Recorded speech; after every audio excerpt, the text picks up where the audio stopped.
Perkenalkan, nama saya Natasha Syifa Hakiki dan saya akan melanjutkan presentasi. Selanjutnya mengenai Consumer Electronic Exchanges. Penggunaan internet untuk mengumpulkan informasi tentang produk, merek, dan pembelian telah berkembang pesat dalam beberapa tahun terakhir. Bahkan penjualan online telah meningkat dari 20 hingga 25% dalam beberapa tahun terakhir. Diperkirakan penjualan online akan mencapai 12% dari total penjualan retail dalam beberapa tahun. Konsumen semakin menghargai kemudahan dan pilihan luas yang disediakan oleh belanja online. Menurut Statista Consumer Market Outlook, penjualan online electronic appliances menduduki peringkat pertama. Dengan adanya pandemi dan WFH, pertumbuhan untuk kategori ini diprediksi akan terus meningkat. Di peringkat ketiga ada apparel atau pakaian, yang padahal sebelumnya produk feel and touch seperti ini tidak selaku itu secara online. Namun, kategori ini sekarang menjadi salah satu grup produk online yang paling cepat berkembang. Salah satu alasan untuk perubahan ini adalah banyaknya retailer pakaian yang menemukan bahwa penjualan secara online dinilai lebih efektif. Sementara konsumen zaman sekarang juga tidak perlu ragu lagi mengenai kualitas produk pakaian online.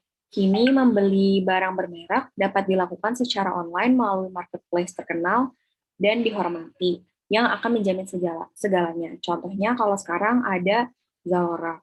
Untuk menentukan ukuran yang sesuai bukan lagi menjadi masalah bagi konsumen yang membeli secara online, karena seller biasanya akan mencantumkan size chart atau instructions serta review dari konsumen lain, hingga fasilitas return dan refund jika produk dirasa masih kurang cocok. Nah, dewasa ini banyak retailer yang menggunakan strategi distribusi melalui berbagai channel. Hal ini yang memungkinkan konsumen untuk membeli produk di toko secara online, dari katalog, COD, dan dengan cara-cara lainnya. Contohnya ada brand kosmetik makeover yang menawarkan bermacam cara untuk membeli produk mereka, yaitu dapat secara online, melalui official website atau e-commerce, dapat juga secara offline di official store mereka, atau melalui reseller yang dapat dihubungi via media sosial favorit kita. Meskipun masih ada marketer yang menggunakan saluran tunggal, banyak marketer yang sudah terbukti sukses menggunakan strategi multi-channel ini, mencakup situs web, e-commerce, media sosial, dan lain-lain. Selanjutnya mengenai channel strategi.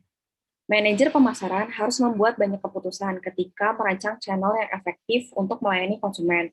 Misalnya, keputusan mengenai apakah akan memasarkan langsung ke konsumen melalui toko milik perusahaan atau franchise, atau secara tidak langsung melalui kombinasi perantara seperti retailer independen, grosir, dan agen.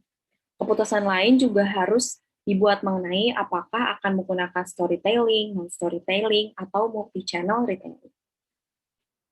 Nah, penjualan melalui retail independen dapat menimbulkan konflik tujuan bagi kedua belah pihak.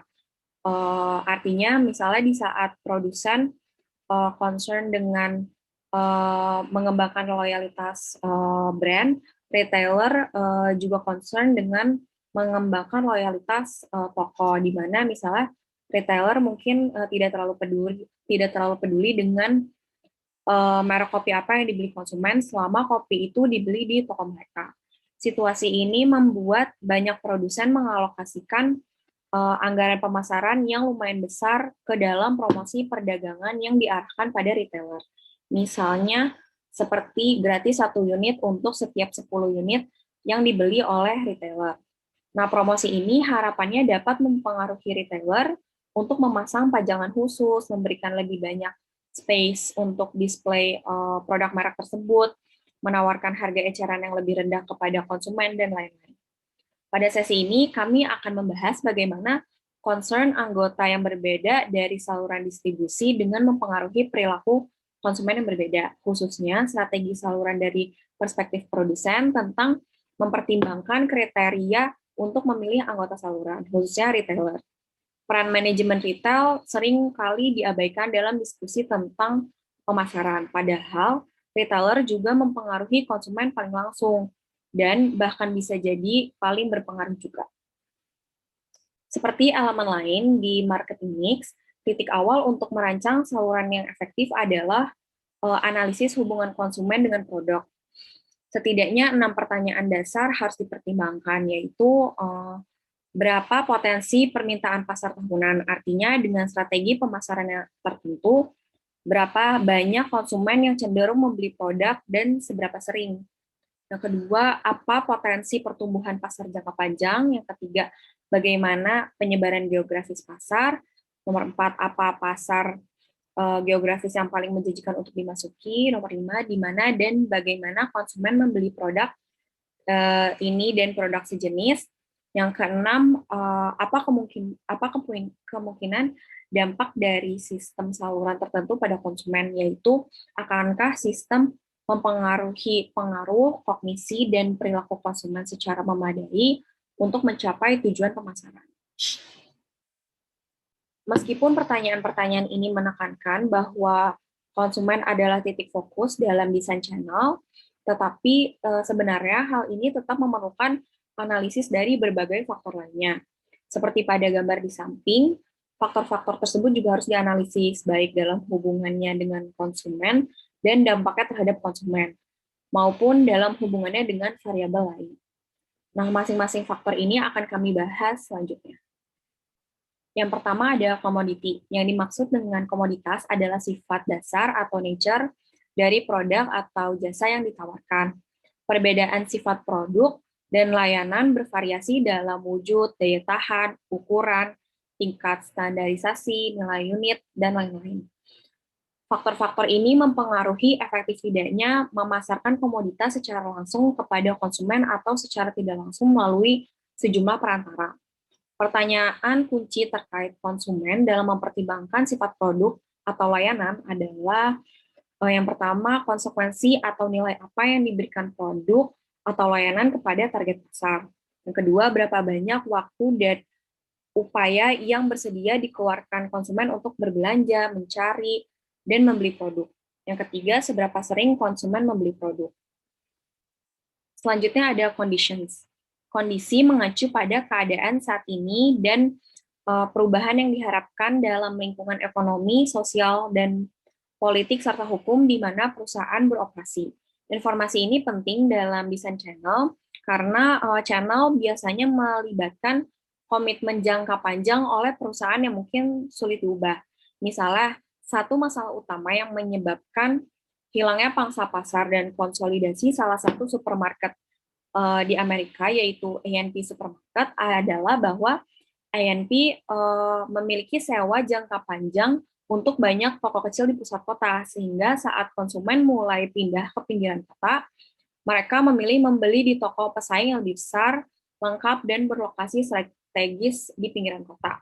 Dengan demikian, analisis situasi lingkungan makro sangat penting dalam desain channel untuk memungkinkan respon yang cepat terhadap masalah potensial dan untuk memanfaatkan peluang. Selanjutnya ada competition, ukuran kekuatan keuangan dan pemasaran, serta pangsa pasar pesaing menjadi perhatian utama dalam merancang strategi pemasaran yang efektif. Untuk keputusan channel, masalah utama adalah bagaimana pesaing untuk mendistribusikan produk dan bagaimana sistem distribusi mereka mempengaruhi konsumen. Dalam beberapa kasus, meniru saluran pesaing utama dalam industri adalah satu-satunya alternatif yang layak. Misalnya, seperti banyak barang kebutuhan sehari-hari memerlukan distribusi intensif ke semua pengecer yang tersedia. Dalam kasus lain, keunggulan kompetitif juga dapat diperoleh dengan memilih saluran yang berbeda. Misalnya, salah satu alasan keberhasilan perusahaan seperti Tupperware karena mereka menjual produk melalui rumah ke rumah gitu daripada melalui retail. Selanjutnya ada cost. Meskipun channel strategi berusaha untuk menyediakan utilitas bentuk waktu, tempat, dan kepemilikan untuk mempengaruhi perilaku konsumen, strategi ini tetap dibatasi oleh biaya. Secara umum, tujuan dasarnya adalah merancang sistem distribusi yang memfasilitasi pertukaran antara perusahaan dan konsumen, tetapi dengan cara yang tetap hemat biaya. Biaya distribusi meliputi transportasi, pemrosesan pesanan, opportunity cost, inventory, carrying cost, dan materials handling. Dengan demikian, biaya dapat dilihat sebagai constraint pada kemampuan perusahaan untuk mendistribusikan produk dan jasa untuk melayani dan mempengaruhi konsumen. Jadi perusahaan akan mencari sistem distribusi yang meminimalkan total biaya pada tingkat pelayanan pelanggan tertentu. Selanjutnya coverage. Coverage ini memiliki dua arti dalam channel strategi. Pertama adalah jarang sekali setiap anggota target market yang dipilih menerima cakupan pemasaran yang cukup untuk menghasilkan transaksi. Karena pertimbangan biaya, bahkan perusahaan barang konsumsi besar pun seringkali tidak mampu mendistribusikan produk mereka di gerai yang tidak melayani populasi yang relatif besar. Kedua, cakupan mengacu pada jumlah gerai di wilayah geografis tertentu di mana produk atau layanan akan dijual. Cakupan distribusi dapat dilihat mulai dari intensif melalui selektif ke distribusi eksklusif. Distribusi intensif melibatkan pemasaran produk di sebanyak mungkin outlet yang tersedia. Sedangkan distribusi selektif memerlukan jumlah yang lebih terbatas, dan distribusi eksklusif hanya melibatkan satu outlet di satu area. Selanjutnya, kompetensi. Kriteria yang sering diabaikan dalam merancang channel strategi adalah kompetensi perusahaan untuk mengelola saluran dan melakukan tugas saluran di semua tingkatan untuk memastikan distribusi yang efektif kepada konsumen. Walaupun kekuatan finansial dan pemasaran sangat penting, tetapi banyak perusahaan yang terlalu berorientasi pada produksi, sehingga mengabaikan hal lainnya. Selanjutnya, banyak produsen yang tidak memiliki lini produk yang cukup besar untuk mengembangkan toko retail mereka sendiri. Akhirnya, keterampilan pemasaran yang efektif untuk satu pasar tidak selalu dapat dialihkan ke pasar lain. Misalnya, banyak upaya pemasaran global yang gagal karena perusahaan tidak mengadaptasi produk dan strategi pemasaran mereka ke pasar luar negeri. Kritikus pemasaran sering menunjukkan bahwa menjual melalui perantara hanya akan meningkatkan harga produk bagi konsumen. Para kritikus ini umumnya tidak memahami bahwa perantara yang digunakan dapat melakukan beberapa fungsi pemasaran dengan lebih efisien dan lebih murah daripada yang dapat dilakukan oleh produsen itu sendiri. Selanjutnya ada kontrol. Kriteria manajerial yang penting dalam merancang channel strategi adalah degree of control yang diinginkan untuk pemasaran produk yang efektif kepada konsumen. Secara umum, ada kontrol yang lebih besar dalam saluran langsung karena tidak ada perantara yang terlibat. Saluran franchise juga melibatkan kontrol yang lebih besar daripada saluran tidak langsung, karena franchiser biasanya menempatkan batasan kontraktual yang kuat pada operasi franchise. Kontrol ini cukup penting dalam memberikan produk dan layanan yang terstandarisasi. Lalu ada characteristics of intermediaries. Pertimbangan terakhir tetapi sangat penting dalam merancang channel strategi menyangkut karakteristik dari perantara yang tersedia dan bersedia menangani produk dari pabrik. Jika tidak ada perantara yang dapat diterima, berarti perusahaan harus memasarkan secara langsung, mendorong pengembangan perantara atau tidak memaksakan untuk memasuki pasar tertentu. Selain faktor-faktor seperti ukuran, kekuatan finansial, dan keterampilan pemasaran dari si perantara, persepsi konsumen terhadap perantara juga dapat menjadi hal yang perlu dipertimbangkan. Jadi, produsen harus mempertimbangkan hubungan konsumen dengan toko, hubungan antara lingkungan toko, pengaruh dan kognisi konsumen, dan perilaku konsumen. Baik, sekian dan terima kasih dari kelompok kami. Mohon maaf jika ada kesalahan. Wassalamualaikum warahmatullahi wabarakatuh.